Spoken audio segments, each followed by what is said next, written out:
as I must always remember to record. And let's pray. Lord, we thank you for today. We particularly thank you for those who you are keeping safe in spite of the fire. And we ask, God, that in this moment, the dislocation, the uncertainty, the discomfort that would come through their minds at this time would be allayed by the fact that you are God.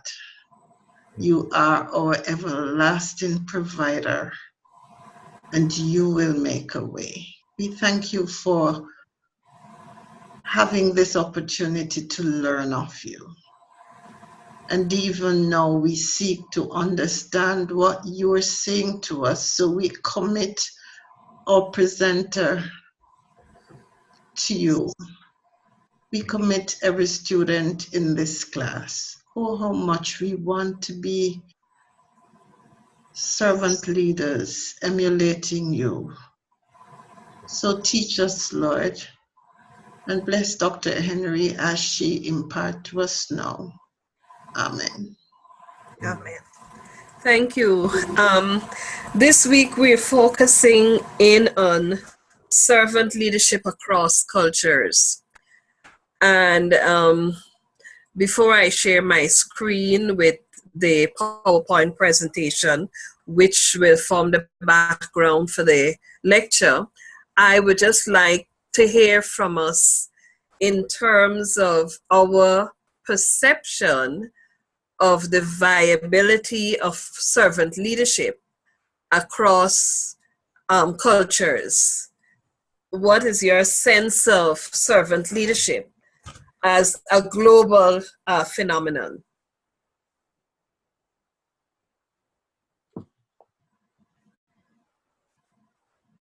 Well, since Andrew's still muted, I guess I'll go first. I touched on it a little bit last week. I think there are unique challenges in taking this concept cross-culturally. However, I don't think I said this, that I do believe that that challenge is worth accepting, and that this concept is worth advancing, and that it can be embraced. It just may take more time with some than with others, depending on so many factors. Overcome having to unlearn some things, maybe, to be open to learn new things. But if Jesus modeled it, I think that's our ace in the hole, for lack of a better term, is that if they're believers, if they claim Christendom, then they have to see that there's some principles and concepts that transcend culture, that transcend training, that transcend preferences. And this is one of them. And even for those of us who embrace it in a philosophical way, we have to struggle still, or at least I do, on a day-by-day basis to take the high road and to prefer others and to model a servant's heart and to lead that way. I don't think it comes natural to us. I think it's why we need the Holy Spirit's help, and we need teaching and reminding. So yeah, I think it's doable. I think it's worthy. I just think it is definitely going to be challenging, more so in some arenas than in others. Okay, thank you. Andrew, do you want to jump in there?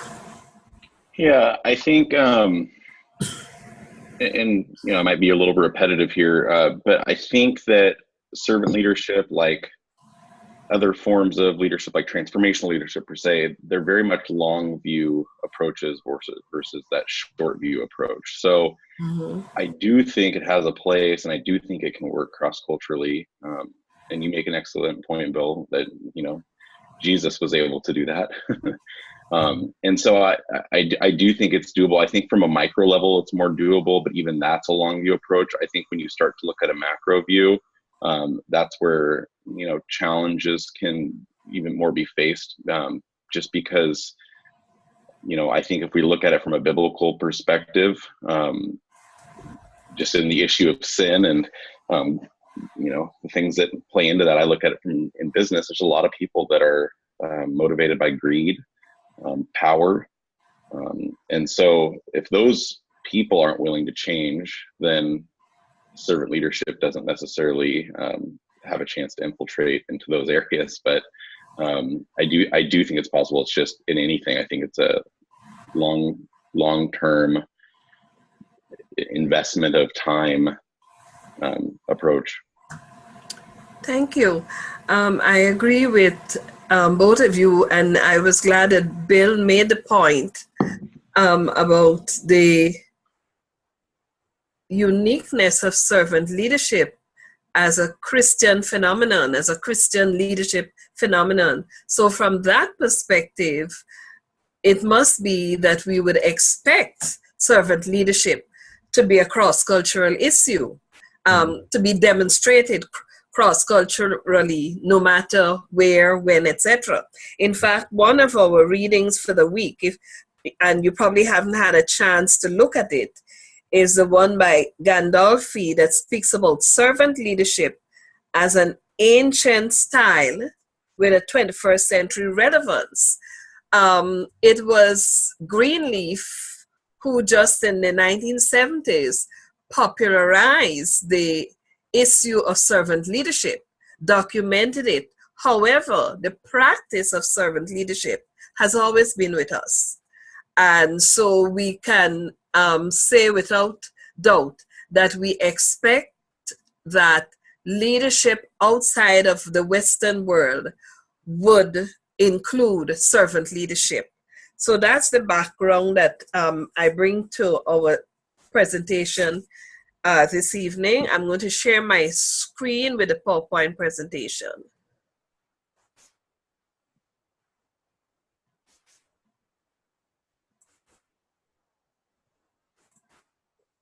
I think Sigun is with us. Welcome, Sigun. Yeah, good evening. Good evening. It's morning. It should be morning here. Oh, it's good morning. That I understand. That I understand. Okay. You should be able to see my screen. And I'm looking at servant leadership. Actually, the presentation is based on one reading. I'm not sure I have it listed, but it's a reading that looks at comparing servant leadership in India and in the US. So I'll do our slideshow from the beginning. It's a comparison of servant leadership in India and the US. The authors are Carroll and Patterson. To begin with, I just want to reference in another reading, in one of our books, this one is Focus on Leadership, a reference to servant leadership as a multicultural issue. In one of the Greenleaf Center newsletters, Joanna Bordas has written, quote, "Many women, minorities, and people of color have long traditions of servant leadership in their cultures. Servant leadership has been a very old, has very old roots in many of the indigenous cultures that were holistic, cooperative, communal, intuitive, and spiritual. These cultures centered on being guardians of the future and respecting the ancestors who walked before." And that is in Spears and Lawrence. So there is that recognition that servant leadership is indeed and has been a multicultural phenomenon. In this particular study that I'm referencing, Servant Leadership, it's titled Servant Leadership, a cross-cultural study between India and the US. The study tested Patterson's model of servant leadership and examined the constructs and their causal relationships. The results of the study show that the model is appropriate for both India and the US. There are no differences in perceptions of servant leadership cross-culturally, except for the characteristic of vision, and we'll get more to that, which represents a leader's focus on the future organizational roles of the followers. So we're going to see a breakdown of servant leadership into the different constructs, because when you come to do an empirical study, you always have to take the theory and break it down into constructs that are measurable, and this is what this research did. And it provided a historical and a theoretical background. The 7 constructs that were measured are constructs developed by Patterson in his servant leadership model. And we are all very familiar with these constructs from a Christian perspective. Agapeo love, humility, altruism, vision, trust, empowerment, and service. And each of these are defined. Love, treating others in an ethical and respectful way. Humility, being willing to learn from others and not valuing yourself above the people with whom you work, the people that you lead. Altruism, a concern for the well-being of others. Vision, a concern for the future state of followers in the organization. Trust, a belief that people will follow through. Trust in people that when they say they will do something, they will do it. Empowerment, to serve followers so that they could achieve their highest potential. And then service, which is the linchpin of the concept. Service is about truly focusing on followers. This is the heart of servant leadership. And a simple definition of servant leadership is our commitment to serving others. And that's pretty simple until we start to break it down. Okay, I'll pause here for any comment or question. Oh, any comment or question on what we've covered so far? Okay, a definition of culture. Culture is to human collectivity what personality is to an individual. Remember, we're talking about servant leadership across cultures, and we recognize that there are unique features in every culture that we may encounter. Culture could be defined as the interactive aggregate of common characteristics that influence a human group's response to its environment. Culture determines the uniqueness of a human group in the same way that personality determines the uniqueness of an individual. So we are well aware of the importance of culture as that which defines any group of people. It's like, as the comparison says, culture is to the human collectivity what personality is to an individual. Sometimes we may not be able to define personality, but when we use the word and we talk about personality, we know what we're talking about. Each of us exudes a unique personality. Same with culture. Global Leadership and Organizational Behavior Effectiveness Research Program. One of the background research to Patterson's work is this, what is called GLOBE. Global Leadership tested 27 different hypotheses, and when it tested them cross-culturally, they came up with 9 universal cultural dimensions. So they're basically saying that in every culture, we have these different dimensions. And they're listed here: power distance, uncertainty avoidance, humane orientation, and collectivism. There's a collectivism 1 and a collectivism 2.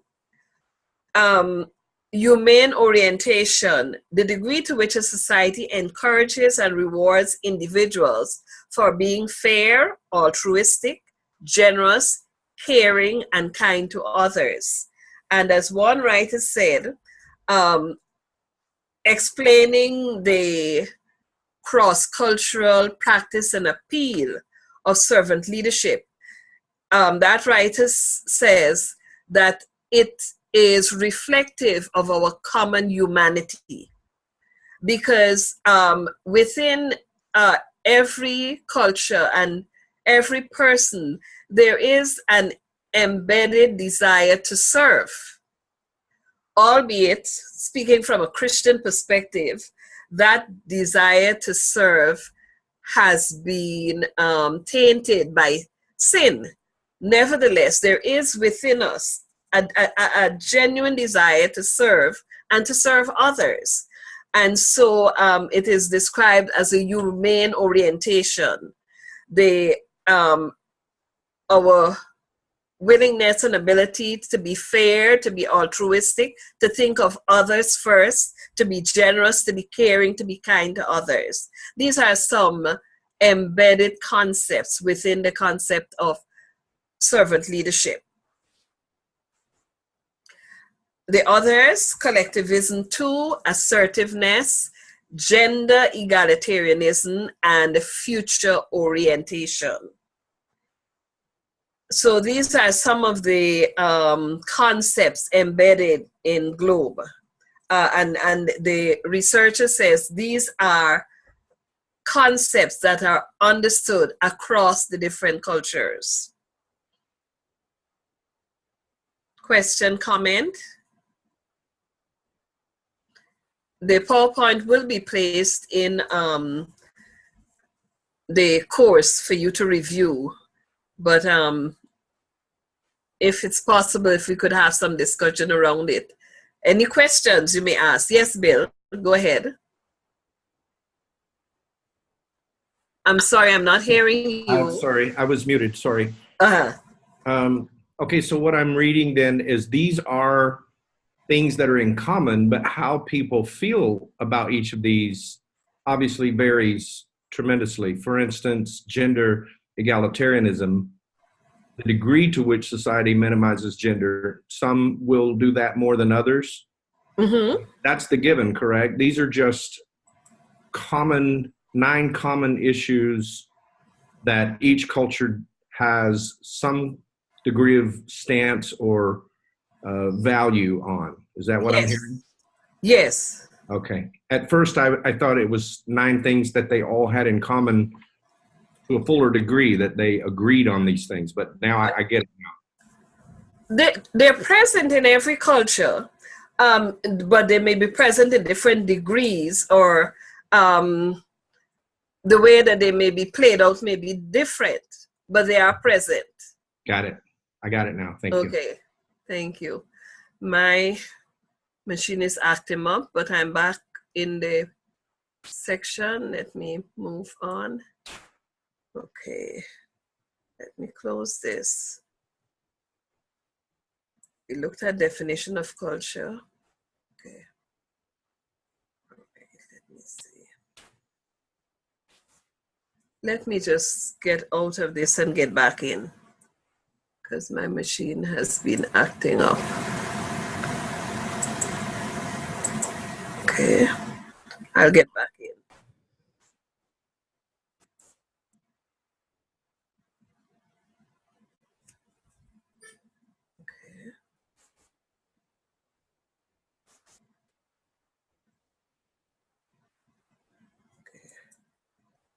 Okay.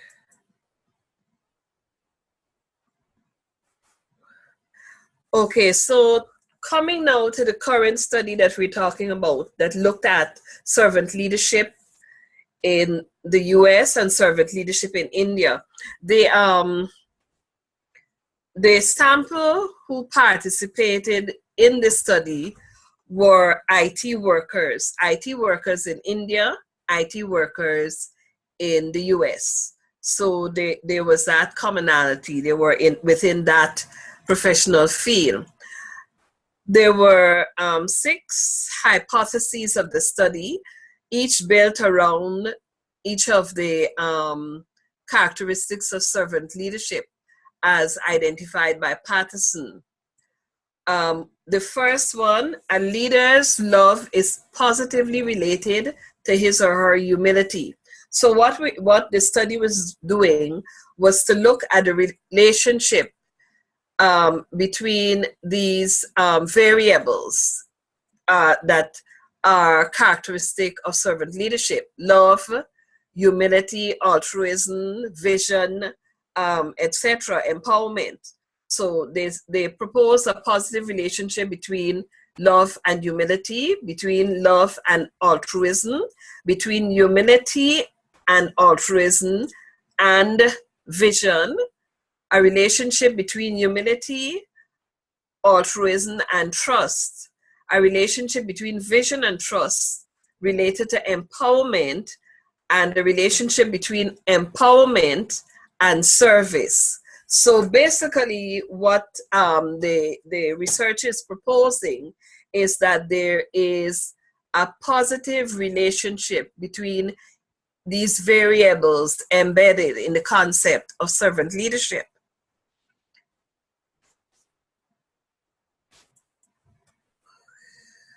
Sorry.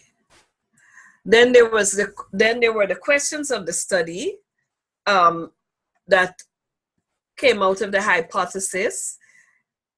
Is there a difference in love by culture? That is there a different understanding or definition of love in the US culture as compared to the Indian culture?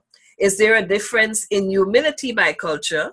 Is there a difference in altruism by culture? Is there a difference in trust by culture? Is there a difference in vision by culture? Is there a difference in empowerment? And is there a difference in service by culture? So these were the questions of the sub-questions of the study. Okay. Now let's go to the method of the study. They had both Indian and American workers who were involved in IT.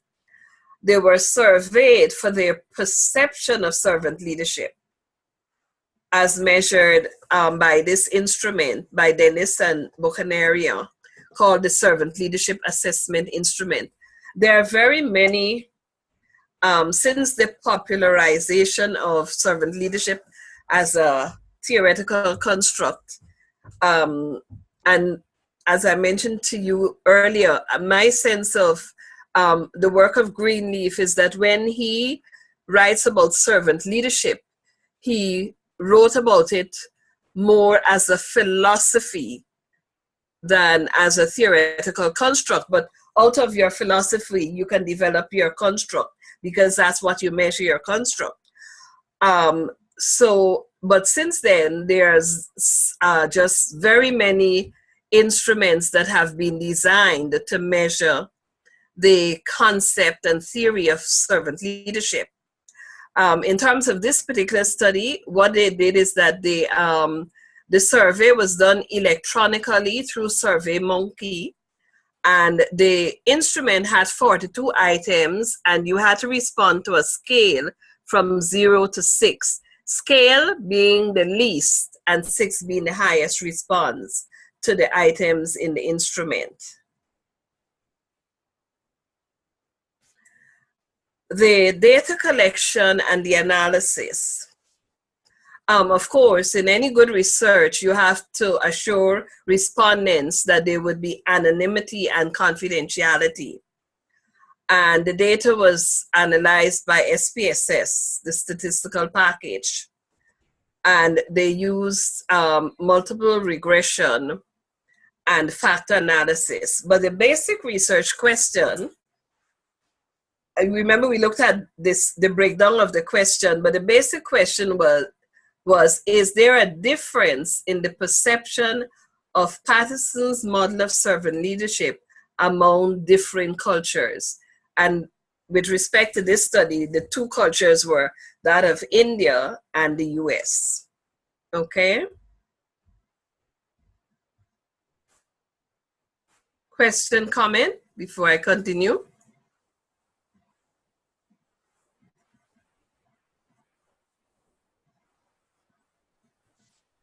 I don't want to get ahead of anything, but those 7 questions were very interesting. May I assume we will get to those answers at some point? Okay. I don't think I teased them out totally from the reading, but I'll give you the overall picture. Okay. Yes, I didn't pull out all of this specific one, but that's a good question. Okay. Okay, we go into the results of the study.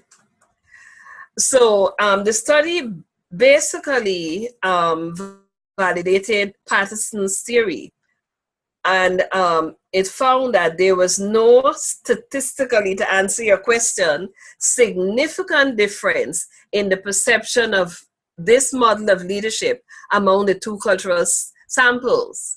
The only difference they found was in the area of vision. Remember, the definition of vision was the way you perceive the worker in terms of their position in the company. Vision was the only one that was different. So does that answer your question then, Bill? Okay. Go ahead. Any other question? I'm sorry. No, I just wanted to say yes and not just give you the hand signal. So I unmuted. Thank you. Anybody else wants to comment or question the study? Not yet. Not yet. Okay, fair enough. I think so. Not yet, because it's a little bit shocking to see that the findings says there is no statistical difference between perception of servant leadership in India and the US. The ordinary view will be that there will be some differences, but you think so? I'm just wondering if there are details to the study. Of course, yes. The study has the details. I just captured the main points. But I will place the article in the info page so you could look at it for yourself. But you used an interesting word. You said shocking. Why would you say shocking? That there was no statistical significant difference? I mean, normally well, maybe globalization has thin out the difference between the cultural differences between US and India. Maybe it's globalization, but with what we've known, I'm wondering that there are no differences. Actually, that's interesting, because my own position was that the results of the study did not surprise me. Is that so? At all. No, not at all. And okay, a part of the reason may be that I come from a country that has a significant Indian population. Oh, okay. I'm originally from Guyana, okay, and we have a significant percentage of our population, upwards of 60-something% of our population is Indian. So I've lived in a society that has Indians there, and most of them are Hindus or Muslims.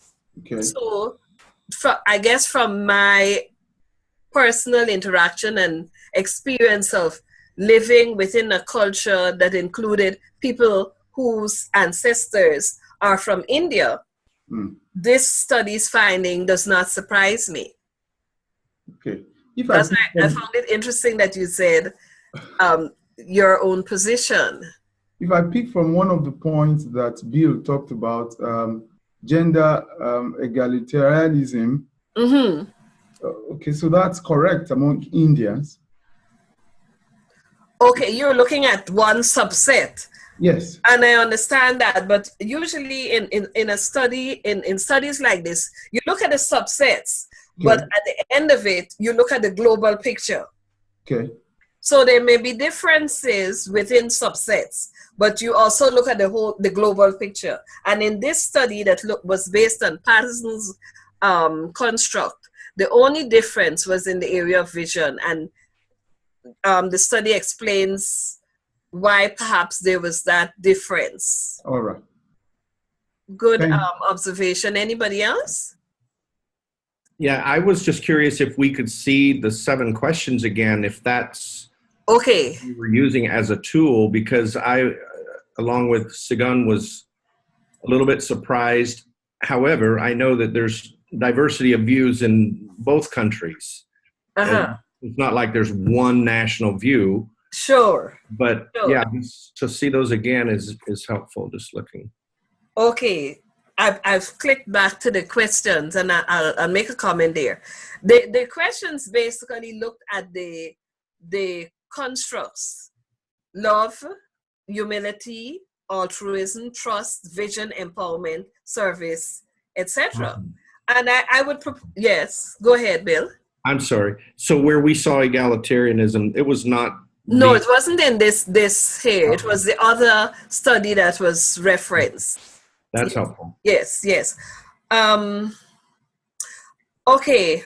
Dr. Henry, just wanted to verify that when we're looking at is there a difference, we're not looking so much at how it is lived out, but how it is conceptualized. Is that it? The perception, right. Because if we're looking at the perception, I can better appreciate, and maybe Sigun will, that people perceive things, and that may differ from how it is lived out in their experience. Okay.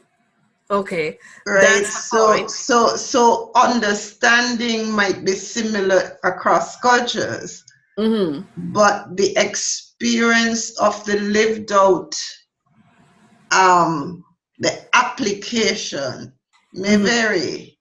Okay. Point taken. Would you agree with that?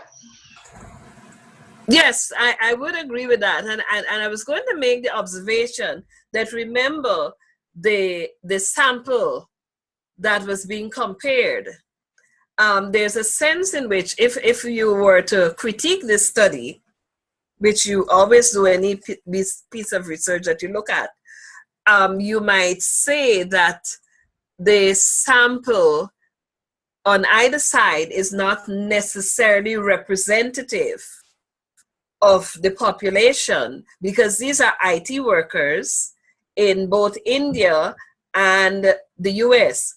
And you could argue that IT workers may have certain characteristics, some of which may not be reflective of the general population, if you wanted to make that observation, right? But however, having said all of that, I would still argue that these constructs are not culturally unique. Love, humility, altruism, trust, vision, empowerment, service. They're not culturally unique constructs. That would be my point. So from that perspective, I was not expecting that there would be a difference, a significant difference across these two cultures. Though, and I guess what this study illustrates for us, and which so many other studies are showing us, is that servant leadership is a global concept. It's not unique to the Western world, to the US, or even, and some Christians may take offense of it, or even unique to Christianity. There's a uniquely Christian expression of servant leadership that is exemplified by Jesus, who died and suffered on behalf of us. Not many people do that. that is a uniquely Christian experience. But some may argue that throughout human history, there have been martyrs, people who've been willing to die for whatever cause they have committed to. You get my point? So I think, we need to be aware of that. Okay, so let me go back now to the results. Where am I? Let's see. Okay, results of the study. As I said, there was no statistically significant difference in the perception. And remember, the study is about perception, not necessarily practice. And for some people, we may argue that, well, maybe this is just perception, but then let's go now and measure, or how do we measure practice? That would be an issue that we could say coming out of the study. Okay, where are we? Results.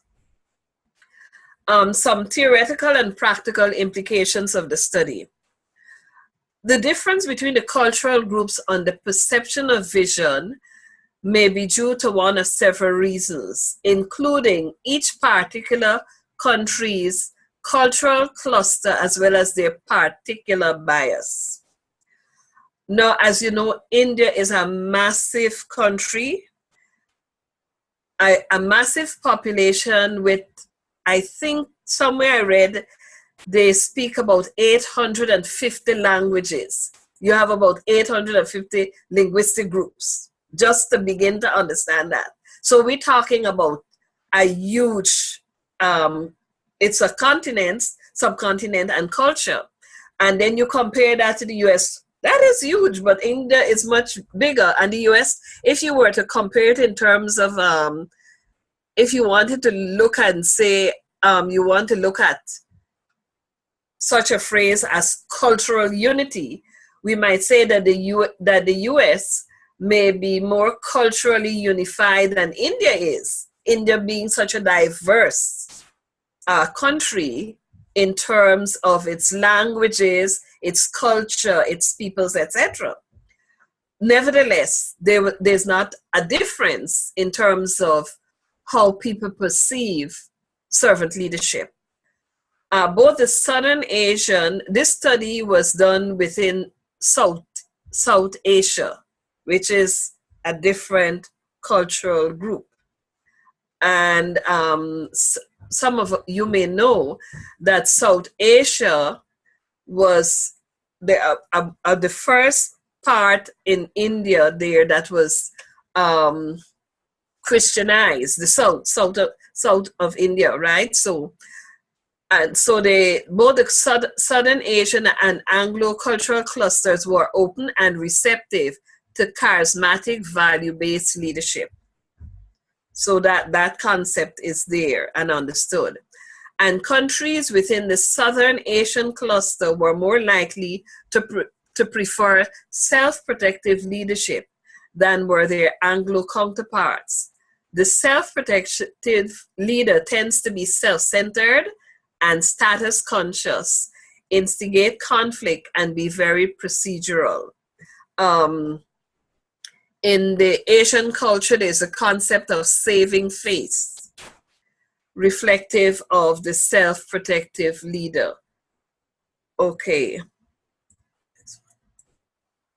Some more, the Anglo clusters, I'm going to have to skip that there. Let me see, sorry. They rank high on the performance orientation scale. Yes, the Anglo culture, which we understand, rank high on performance orientation, while the Southern Asian culture has an average rating on that scale. I think we would agree with and understand that the Western culture, the Anglo culture is highly performance oriented. Asia ranks high on the humane orientation scale, and the Anglo cluster has an average score on the humane orientation scale. According to the Globe study, the performance orientation cultural value scores are positively related to the charismatic value-based leadership dimension. Performance orientation cultural value scores are also positively related to the construct of the humane. The fact that this study has shown that there's a positive relationship between Patterson's model of servant leadership and Indians working within IT industry should serve as an example to entrepreneurs and other organizations and organizational leaders. And we're going to identify why it should serve as an example. But here again, I stopped to get any comment or observation on this here, what we're talking about here in terms of the implications. Question, comment?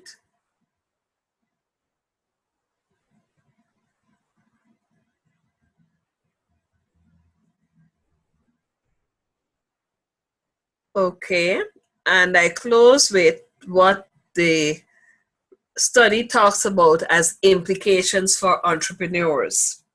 The report reminded us of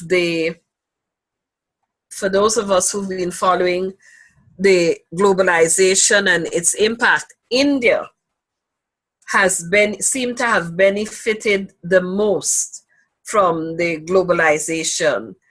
And as you probably know, on just basic relational issues, the IT field is, even here in the US, depends a lot on Indian workers who are highly qualified. One of the reasons why India was among the first country to benefit from globalization is that the Indian educational system is excellent. They have a well-educated population, and that is why they were able to take advantage of globalization, especially in the field of IT. Okay, so entrepreneurs and organizational leaders who can become culturally literate in their leadership styles and systems, the writer says, will be the real winners in the 21st century economy.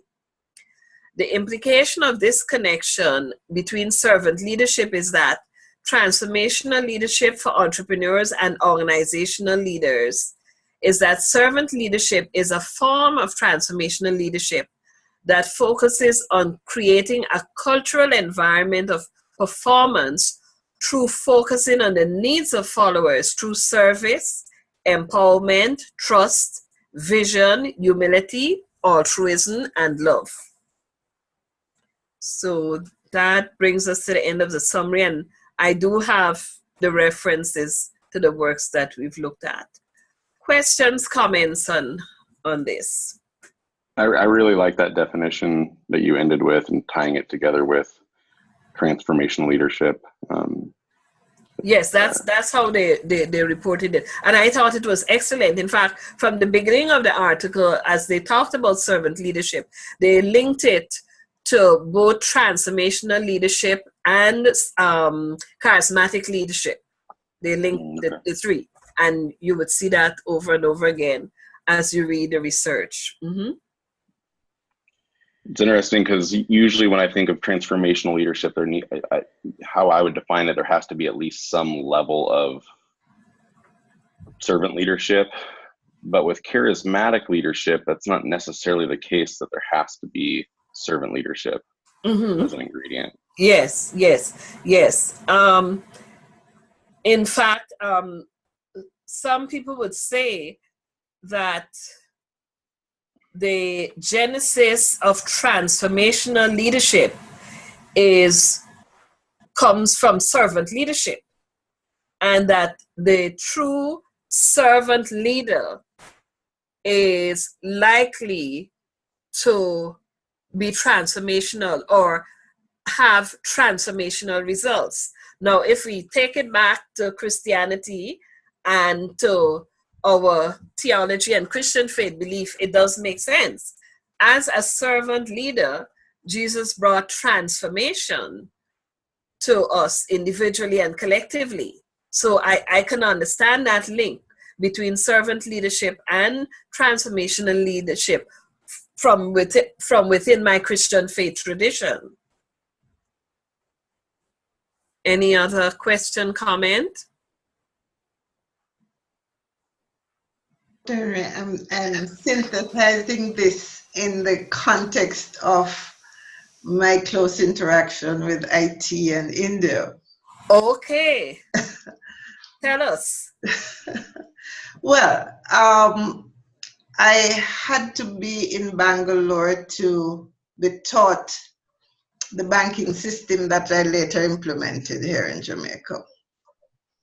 And this is a great company called Infosys with thousands of workers in the IT industry. Mm-hmm. And it was time to watch just how India was really taking hold of the globalization process. That was 2004, 2005. First of all, they had the advantage of sleeping when we were awake. So the geography of it worked.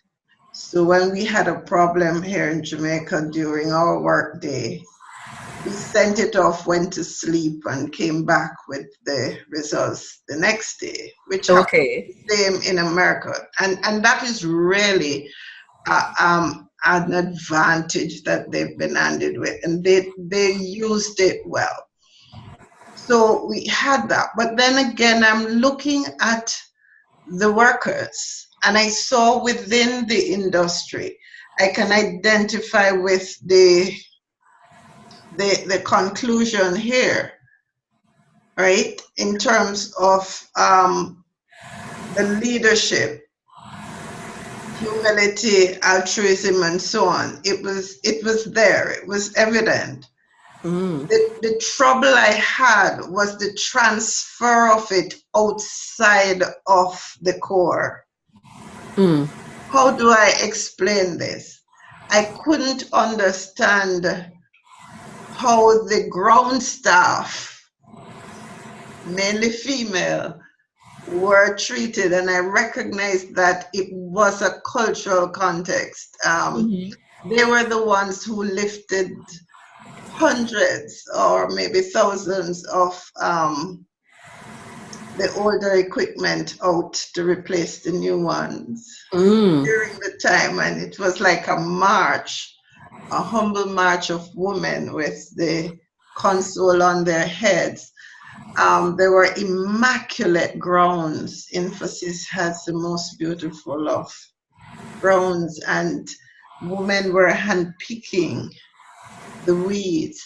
And so we asked, and later discovered that the response that was given was that they had strategically chosen to not focus on anyone over 40. But all these women's children were adopted by the company and were being trained. And they would speak to the fact that they were naturally mathematically inclined. That the Indian illiterate would be able to add long list of figures in their heads. So they were using that, whether it's a gene, that strength, to place people strategically in the industry so that they could really balloon and take charge of a world that they could serve while that world was sleeping. Right? And so I'm looking at this and I'm saying, does this, and this is not what the study attempted to do because this is organizational, but how does it spill out into the wider, the wider community? But yeah, this study does reference the example you gave of the Indian organizations care for its workers. It references that. Yeah. You didn't see rank and as being very outstanding the way we would have it. So you'll see the CEO and it wasn't that obvious, and people didn't wear that. That's interesting because And India, as you know, is a caste society. Right, but in It's a there, strong caste society. right, yet in there, you didn't see that. You didn't see, but it was so gender. I mean, I am thinking that I have not met for the 100 of male, maybe just 2 female. That doesn't surprise me because that's reflective of the culture too. Any other question, comment on this brief presentation? We're looking at servant leadership across cultures. I think I'm sorry. Go ahead, Sigun. Go ahead, Sigun. Oh, okay. The result of the study is really, I think, is consistent with so many other perceptions in other fields. As when I saw the topic, the issue that came to my mind was one of the concepts we were taught in business school, comparative management. That's simply talking about how a manager should be able to manage an organization that has several cultures around the world, moving from one culture to another culture, and must be consistent management principle. Despite the cultural differences, that is, the manager must be able to know the cultural differences in several regions, and must be able to adapt management principles to this culture. So, yes. So when I saw this, I was on the lookout, and then the result of the study actually allude to that. And focusing on the needs of the follower is very key. And I think when you mentioned that servant leadership is not a Christian concept,